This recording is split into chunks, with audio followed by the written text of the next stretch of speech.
بسم الله الرحمن الرحيم الحمد لله رب العالمين والصلاة والسلام على رسوله خاتم النبيين وإمام المتقين وقائد الغر المحجلين وعلى آله وأصحابه أجمعين أما بعد. عن أبي هريرة رضي الله تعالى عنه قال قال رسول الله صلى الله عليه وسلم آية المنافق ثلاث إذا حدث كذب وإذا وعد أخلف وإذا اؤتمن خان او کما قال علیہ الصلاۃ والسلام. پروگرام رہنمائی ایک حدیث سے. گزشتہ نشستوں کے اندر ہم نے اسی حدیث کے پہلے دو حصوں کو سمجھا تھا. آج کی نشست میں کوشش ہوگی کہ اس کا جو تیسرا حصہ ہے اس پر کچھ گفتگو کی جائے, اس پر کچھ مذاکرہ کیا جائے, کچھ سمجھنے کی کوشش کی جائے کہ اس حدیث کے اس حصے سے ہمیں کیا درس ملتا ہے, ہمیں اپنی زندگی میں کیا روشنی ملتی ہے اور ہمیں کن کن چیزوں کو اختیار کرنا چاہیے اور کن چیزوں سے بچنا چاہیے. حضور علیہ الصلوۃ والسلام نے ارشاد فرمایا منافق کی 3 نشانیاں ہیں. نمبر 1 جب بات کرے تو جھوٹ بولے. نمبر 2 جب وعدہ کرے تو وعدہ خلافی کرے. نمبر 3 جب اس کے پاس امانت رکھوائی جائے تو امانت میں خیانت کرے. پہلے جو 2 حصے ہیں کہ جھوٹ کی کون کون سی صورتیں ہمارے معاشرے میں رائج ہو چکی ہیں اور وعدہ خلافی کی کیا کیا شکلیں ہماری سوسائٹی میں پائی جاتی ہیں, اس پر ہم تفصیلی گفتگو کر چکے ہیں. آج کی نشست کے اندر ہم اس تیسرے حصے پر کہ جب اس کے پاس امانت رکھوائی جائے تو امانت میں خیانت کرے. حضور علیہ الصلوۃ والسلام نے اس کو منافق کی نشانیوں میں سے قرار دیا. اس کے برعکس اگر ہم دیکھیں کہ امانت کی کتنی اہمیت ہے اسلام میں, امانت کو اسلام نے کتنا اہم قرار دیا ہے, تو اس کا اندازہ اس بات سے لگایا جا سکتا ہے کہ قرآن کریم کے اندر اور احادیث مبارکہ کے اندر جا بجا اس کی تاکید کی گئی ہے, اس کا حکم دیا گیا ہے. قرآن کریم میں اللہ تعالیٰ کا ارشاد ہے ان اللہ یأمرکم ان تؤدوا الامانات الی اہلھا. اس کا ترجمہ یہ ہے اللہ تعالیٰ تمہیں حکم دیتا ہے کہ تم امانتوں کو ان کے اہل اور اس کے مستحق لوگوں تک پہنچاؤ. ہم اگر انبیاء کرام علیہم السلام کی تاریخ کا مطالعہ کریں یا ہم اگر مومنین کی صفات کا مطالعہ کریں, ہم میں سے ہر شخص یہ چاہتا ہے کہ میں کامیاب ہو جاؤں اور میں کامیابی سے ہمکنار ہو جاؤں, دنیا بھی میری سنور جائے اور آخرت بھی میری بن جائے. قرآن کریم میں کامیاب لوگوں کی کچھ صفات ذکر کی گئی ہیں. قد افلح المؤمنون الذین هم فی صلاتهم خاشعون. قرآن کریم نے کامیاب مومنین کی جو صفات ذکر کی ہیں ان میں سے ایک صفت, ایک خوبی, ایک کمال وہ یہ ہے والذین هم لاماناتهم وعہدهم راعون, کہ وہ لوگ جو اپنی امانتوں کے اور اپنے معاہدوں کا خیال رکھنے والے ہوتے ہیں, اس کا پاس رکھنے والے ہوتے ہیں, امانت میں خیانت نہیں کرتے. گویا ہم اگر دنیا میں کامیاب ہونا چاہتے ہیں یا ہم آخرت کی کامیابی چاہتے ہیں تو وہ ہمارے لیے اس کے بغیر ممکن نہیں کہ ہم امین بن جائیں, ہم امانت دار بن جائیں اور اپنی زندگی کے اندر ہم اس وصف کو لے آئیں. انبیاء کرام علیہ السلام کی تاریخ کا مطالعہ کیا جائے. قرآن کریم میں انبیاء کرام علیہ السلام کا تذکرہ جا بجا ہمیں ملتا ہے. کئی انبیاء کرام علیہ السلام نے جب اپنی قوم کو دعوت دی تو اپنی قوم کو دعوت دیتے وقت انہوں نے اپنی طرف جس خاص صفت کی نسبت کی وہ خاص صفت امانت تھی. حضرت شعیب علیہ السلام نے اپنی قوم کو بلایا انی لکم رسول امین, میں اللہ کا رسول ہوں اور امانت دار ہوں. حضرت صالح علیہ السلام نے اپنی قوم کو بلایا انی لکم رسول امین, میں اللہ کا رسول ہوں, تمہاری طرف بھیجا گیا ہوں اور میری ایک صفت یہ ہے کہ میں امانت دار ہوں. حضرت لوط علیہ السلام نے اپنی قوم کو بلایا, اللہ کی طرف دعوت دی تو یہی جملہ دہرایا انی لکم رسول امین.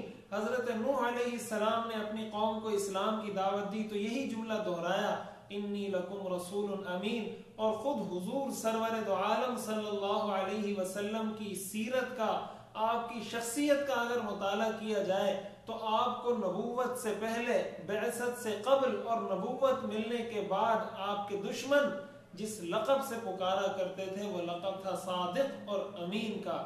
اس سے معلوم ہوتا ہے کہ یہ امانت اتنی بڑی صفت ہے, اتنی بڑی خوبی ہے, اتنا بڑا کمال کا اور کردار کی اتنی اعلیٰ اخلاقی قدر ہے کہ اللہ تعالیٰ نے اس کو انبیاء کا خاص وصف بنایا.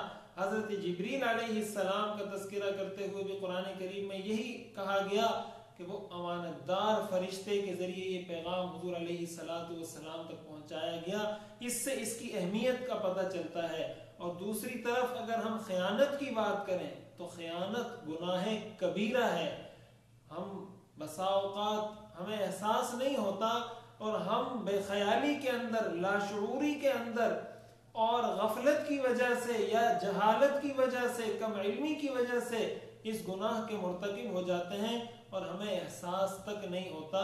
ہم یہ سمجھنے کی کوشش کرتے ہیں کہ خیانت کس چیز کو کہا جاتا ہے اور امانت سے مراد کیا ہے۔ ہم جب امانت کی بات کرتے ہیں تو ہمارے ذہن میں اس کا ایک مخصوص، محدود اور بہت ہی لیمیٹڈ تصور آتا ہے کہ امانت میں خیانت کا مطلب یہ ہے کہ میں کسی شخص کے پاس گیا، اس کے پاس میں نے کچھ پیسے رکھوائے، کوئی چیز رکھوائی اور وہ چیز کھا لیتا ہے، اس کو خرچ کر لیتا ہے، اس کو کسی دوسری جگہ استعمال کر لیتا ہے یا مجھے نہیں دیتا، ہم اس کو خیانت سمجھتے ہیں۔ اس میں کوئی شک نہیں کہ یہ بھی خیانت ہے، یہ بھی گناہ کبیرہ ہے، لیکن امانت کے مفہوم کو صرف اس چیز کی حد تک محدود کر دینا ہرگز ٹھیک نہیں ہے، بلکہ ہم اگر غور کریں تو ہماری یہ پوری زندگی امانت ہے۔ قرآن کریم میں اللہ تعالیٰ نے ارشاد فرمایا اِنَّا عَرَضْنَا الْأَمَانَةَ عَلَى السَّمَاوَاتِ وَالْأَرْضِ فَأَبَيْنَ أَن يَحْمِلْنَهَا وَأَشْفَقْنَ مِنْهَا وَحَمَلَهَا الْإِنسَانُ کہ ہم نے ایک امانت پیش کرنا چاہیے، ہم نے ایک امانت رکھوانا چاہیے، آسمانوں نے معذرت کر دی، زمین نے معذرت کر دی، انسان نے اس امانت کو قبول کیا۔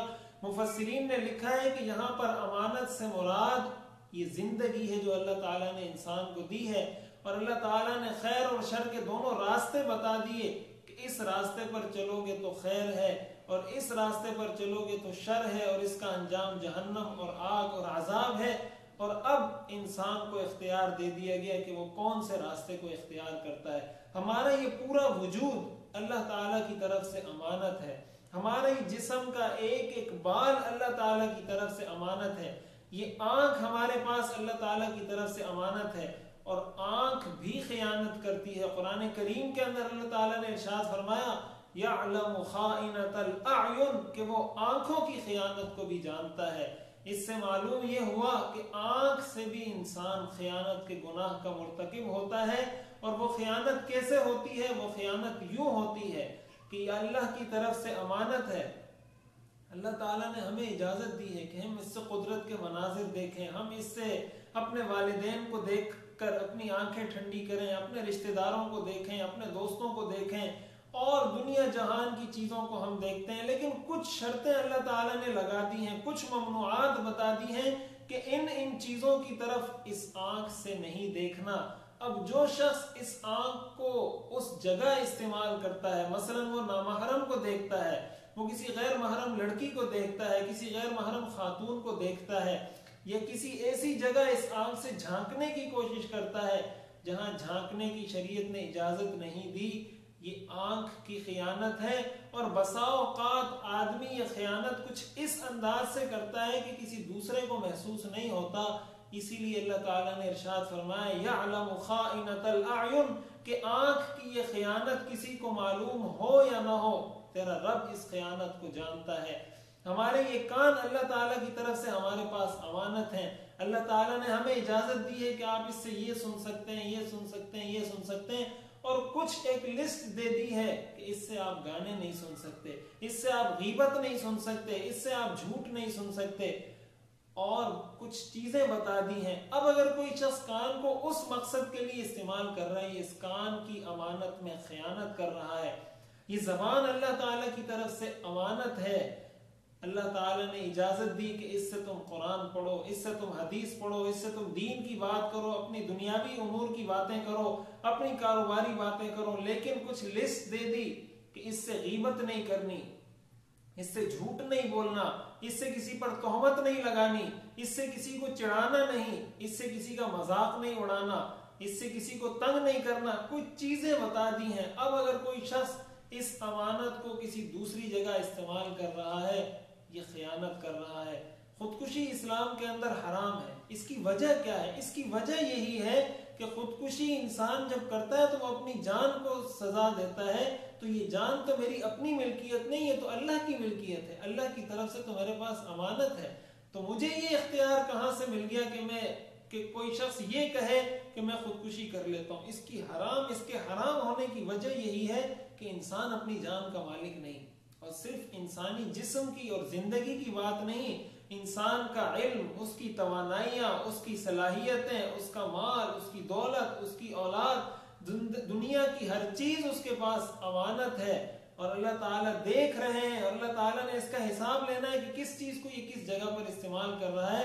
حضور علیہ السلام نے ارشاد فرمایا، مسند احمد کی روایت ہے، لا ایمان لمن لا امانت لہ ولا دین لمن لا عہد لہ، کہ جس شخص میں امانت کا وصف نہ ہو، جو شخص امین نہ ہو، جو شخص امانت کا پاس رکھنے والا نہ ہو، اس کا کوئی ایمان نہیں، اس کا کوئی دین نہیں۔ یہ کتنی خطرناک بات ہے کہ ایک طرف حضور علیہ السلام اس کو منافق کی نشانیوں میں سے قرار دے رہے ہیں، دوسری طرف حضور علیہ السلام فرما رہے ہیں کہ ایسا شخص، اس کا ایمان کبھی مکمل نہیں ہو سکتا۔ اس سے ہمیں پتہ چلتا ہے کہ یہ کتنا شنیع، کتنا قبیح، کتنا برا گناہ ہے اور کتنی بری صفت ہے، اور یہ ان گناہوں میں سے ہے، ان کبیرہ گناہوں میں سے ہے کہ جس کا عذاب انسان کو آخرت میں تو ملتا ہی ہے، لیکن اس کی نحوست انسان اس دنیا میں محسوس کرتا ہے، اس کی زندگی پر اس چیز کے اثرات ہوتے ہیں، اور بسا اوقات ہم اپنی زندگی میں اس گناہ کے مرتکب ہوتے ہیں اور ہمیں احساس نہیں ہوتا، تو پھر ہم بعد میں یہ کہتے پھرتے ہیں کہ پتہ نہیں مجھ سے کون سا گناہ ہو گیا ہے، پتہ نہیں مجھ سے کیا غلطی ہو گئی، میں نے تو ایسا کوئی کام نہیں کیا۔ در حقیقت یہ وہی گناہ ہوتے ہیں جن کا ہمیں احساس نہیں ہوتا۔ میں چند نمونوں کے طور پر چند چیزیں ذکر کرتا ہوں۔ مثلا ہمارے ہاں کسی کو عاریت کوئی چیز دی جاتی ہے، عاریتن کا مطلب یہ ہوا آپ سے کسی نے قلم مانگا کہ آپ مجھے قلم دیں اور یہ میں نے استعمال کرنا ہے، آپ نے اس کو دے دیا اور وہ اپنی جیب میں رکھ لیتا ہے یا اس کو بھول جاتا ہے۔ آپ سے کسی نے کتاب مانگی کہ میں نے مطالعہ کرنی ہے اور کتاب پھر آپ کو نہیں دیتا۔ آپ نے کسی کے گھر سالن بھیجا اور وہ برتن جس میں آپ نے سالن بھیجا وہ برتن بھی ضائع ہو گیا۔ یہ ساری امانتیں ہیں۔ ہم دیکھیں کہ ہم اپنے معاشرے کے اندر آیا اس امانت میں خیانت کرتے ہیں یا نہیں۔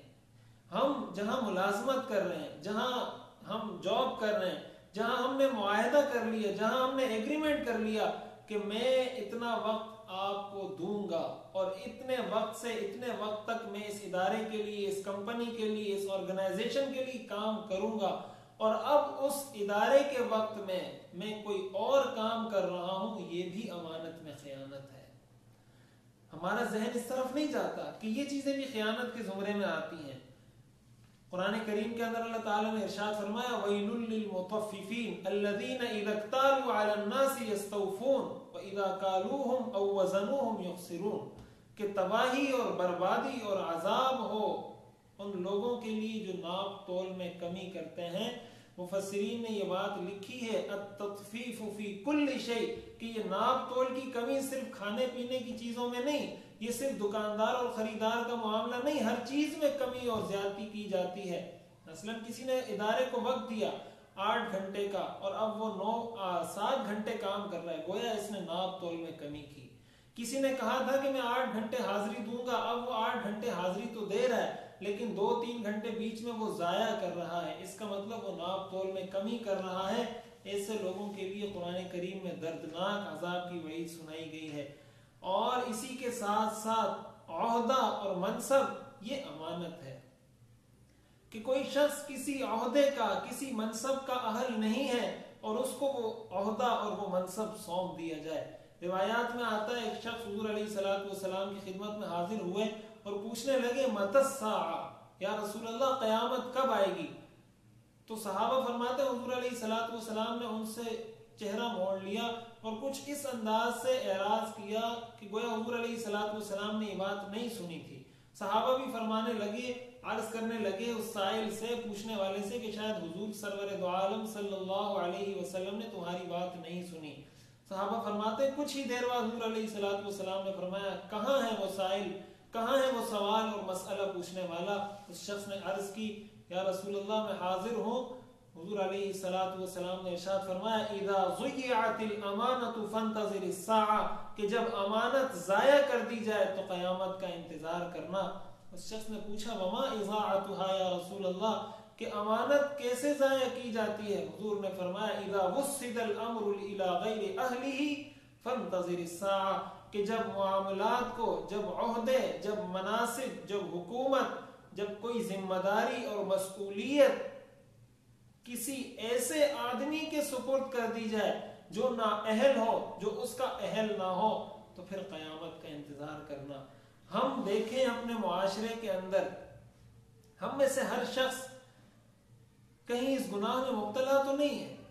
ہمارے ہاں سیاسی پارٹیاں اپنے سیاسی کارکنوں کو صرف سیاسی مفادات کے تحت نااہل ہونے کے باوجود سرکاری ملازمتیں الاٹ کر دیتے ہیں، اور جدی پشتی یہ ملازمتیں ان کی نسلوں میں چل رہی ہوتی ہیں، حالانکہ ان کے مقابلے میں اہل لوگ موجود ہوتے ہیں۔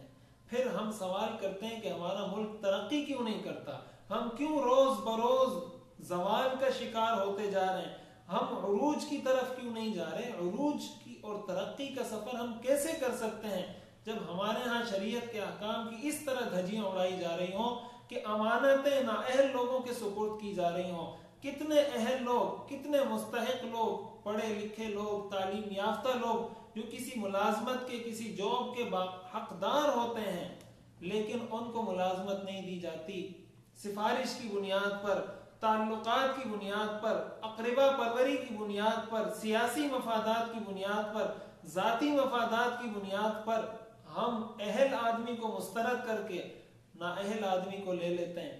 یہ خیانت ہے اور یہ گناہ کبیرہ ہے۔ حضور علیہ الصلوۃ والسلام نے فرمایا ایسے شخص کا ایمان مکمل نہیں ہو سکتا، اور یہ منافق کی نشانیوں میں سے ہیں۔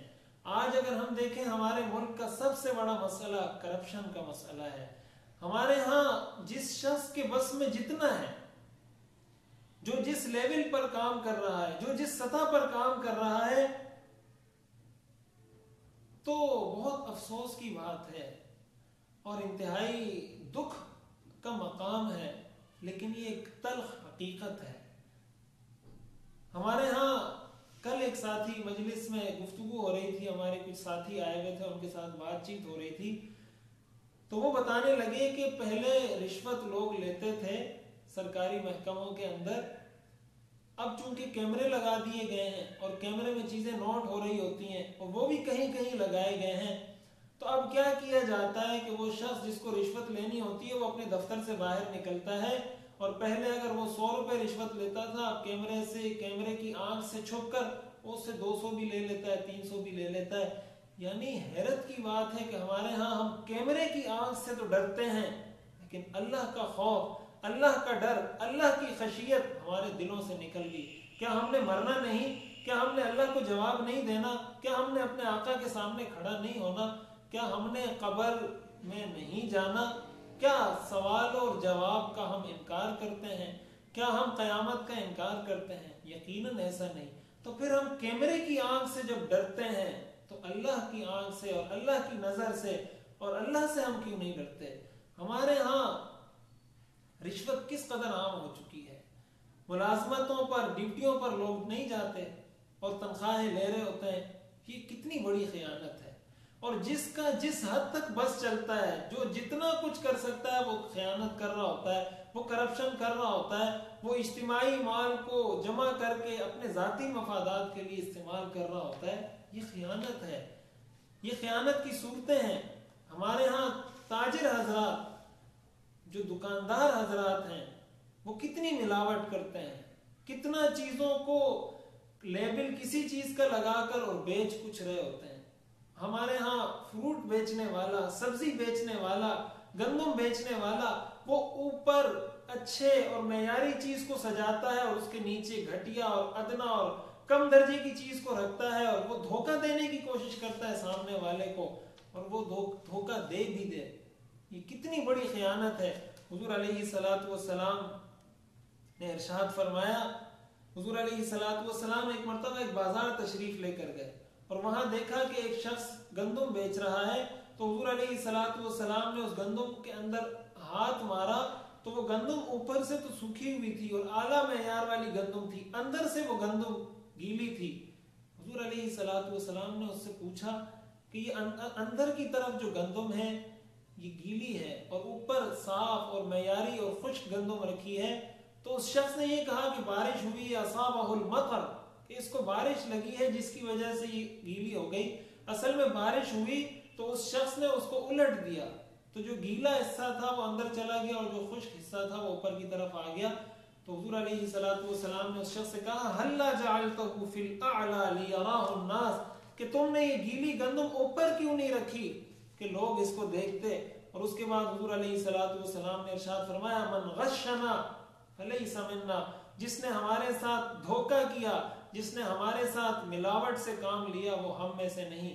ہمارے ہاں کس قدر ملاوٹ سے کام لیا جا رہا ہے، آٹے کے اندر ملاوٹ کی جا رہی ہے، چائے کی پتی کے اندر ملاوٹ کی جا رہی ہے، مسالوں کے اندر ملاوٹ کی جا رہی ہے، دوائیوں کے اندر 2 نمبر وہ دوائیاں جو انسان کے لیے جان لیوا ثابت ہو جاتی ہیں، وہ دوائیاں جو ڈاکٹر اس وقت لکھ کر دیتے ہیں جب انسان موت و حیات کی کشمکش میں ہوتا ہے. ہمارے ہاں کتنے ادارے وہ دوائیاں جعلی بنا رہے ہیں. یہ سارا دھوکہ ہے، یہ ساری خیانت ہے، لیکن ہمیں احساس نہیں ہوتا اور ہم سمجھتے ہیں کہ شاید اس کی وجہ سے ہمارے مال میں زیادتی ہو جائے گی، شاید ہم مالدار ہو جائیں گے، شاید ہم کچھ زیادہ پیسے کما لیں گے. میرے دوستوں، میرے بھائیوں، ایسا نہیں ہے، ایسا کبھی نہیں ہوا.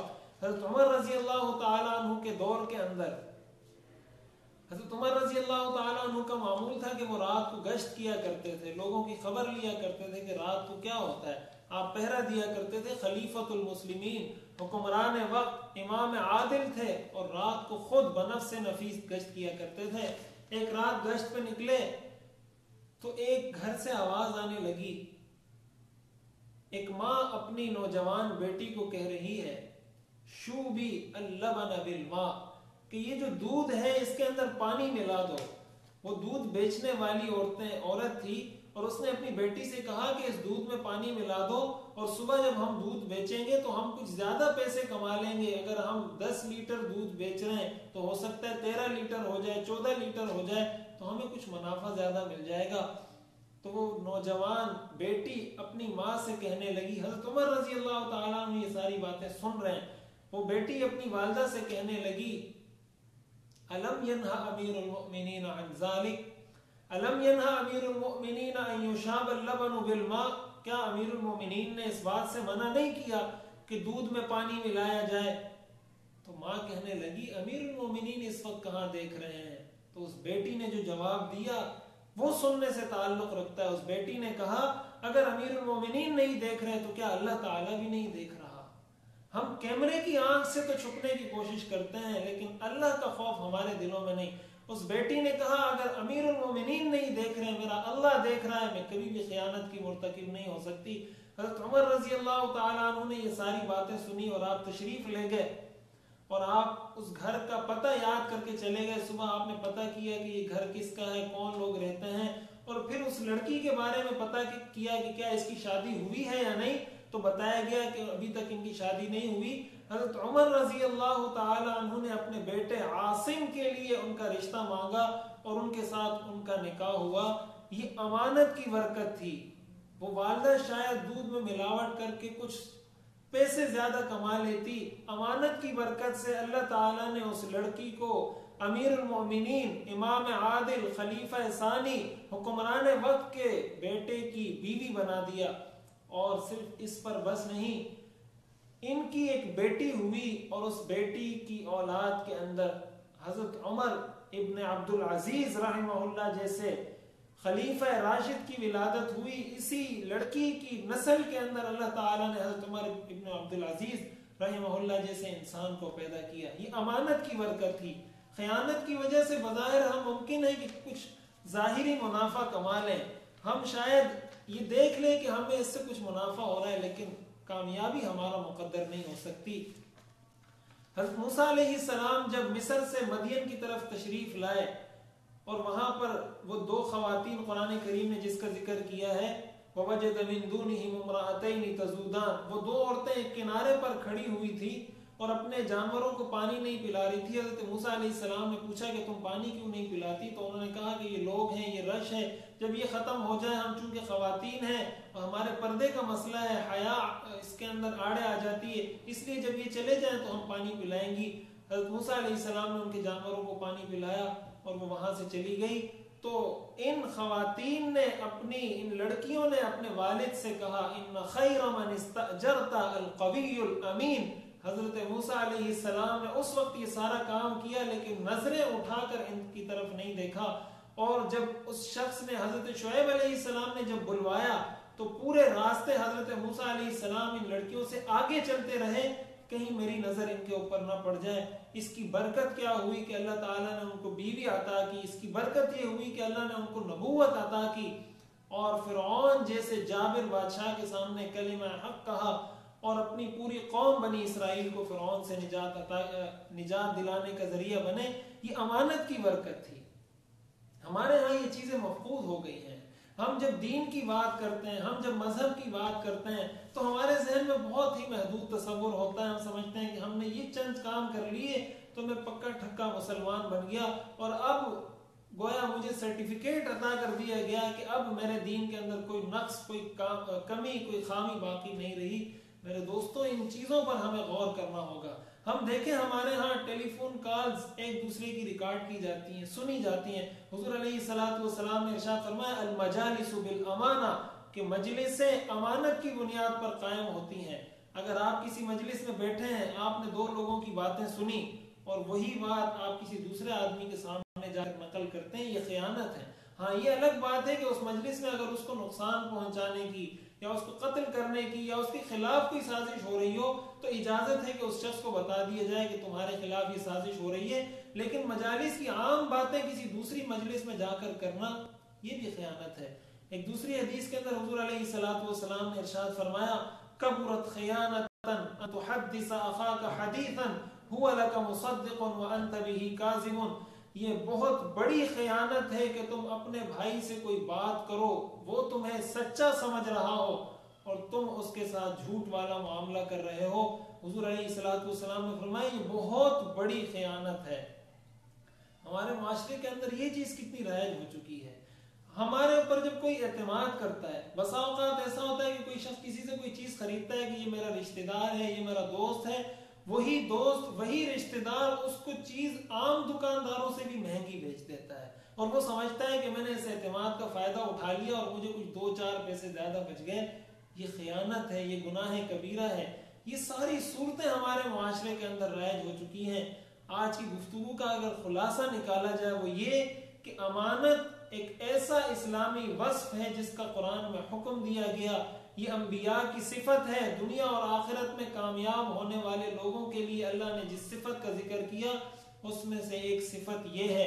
اور پھر جب ہم خیانت کی بات کرتے ہیں تو ہمیں یہ پتہ ہونا چاہیے کہ خیانت کا تعلق صرف اس چیز سے نہیں کہ ہم نے کسی کو پیسے دیے اور اس نے مجھے واپس نہیں کیے، بلکہ ہماری زندگی امانت ہے، ہمارا وجود امانت ہے، ہماری آنکھ امانت ہے، ہمارے کان امانت ہے، ہماری زبان امانت ہے، ہماری صلاحیتیں، ہماری توانائیاں، ہمارا علم، ہماری زندگی کا ایک ایک لمحہ، ایک ایک گھڑی، ایک ایک ساعت، ایک ایک لحظہ ہمارے پاس اللہ تعالیٰ کی طرف سے امانت ہے۔ مجلسوں کی باتیں امانت ہیں۔ ہم دوسروں کی باتیں سن کر کسی کو بتائیں، یہ بھی خیانت ہے۔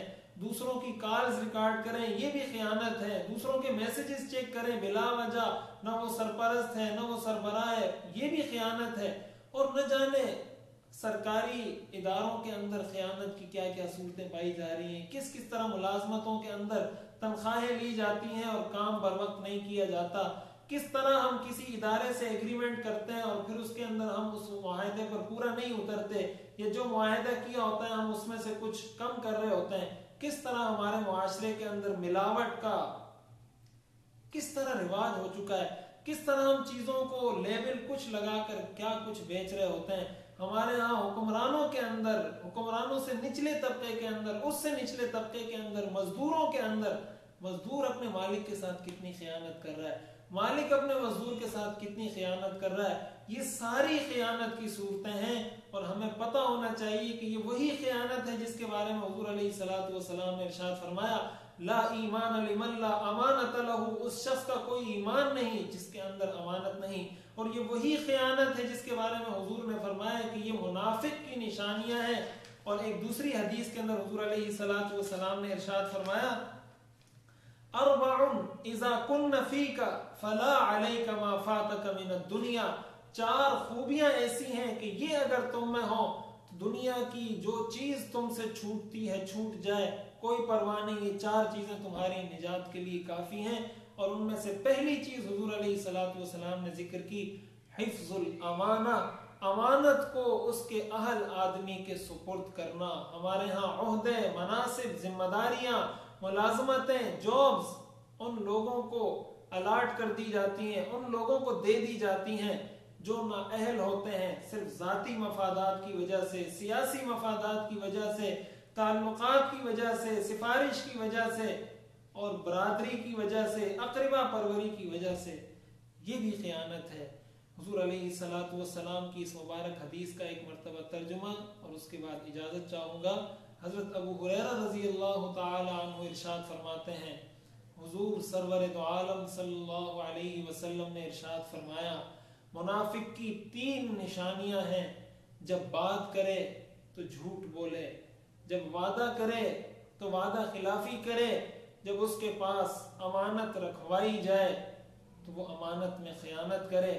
اللہ تعالیٰ سے دعا ہے کہ اللہ تعالیٰ ہمیں سچا بنائے، صادق بنائے، امین بنائے، ہمیں زندگی کے ہر گوشے، ہر پہلو، ہر لحظہ، ہر ساتھ یہ استحضار نصیب فرما دے کہ ہم کہیں اسلام کی مخالفت تو نہیں کر رہے، اسلام کا صحیح فہم، اسلام کی صحیح سمجھ اللہ تعالیٰ ہمیں عطا فرمائے۔ وآخر دعوانا ان الحمد للہ رب العالمین۔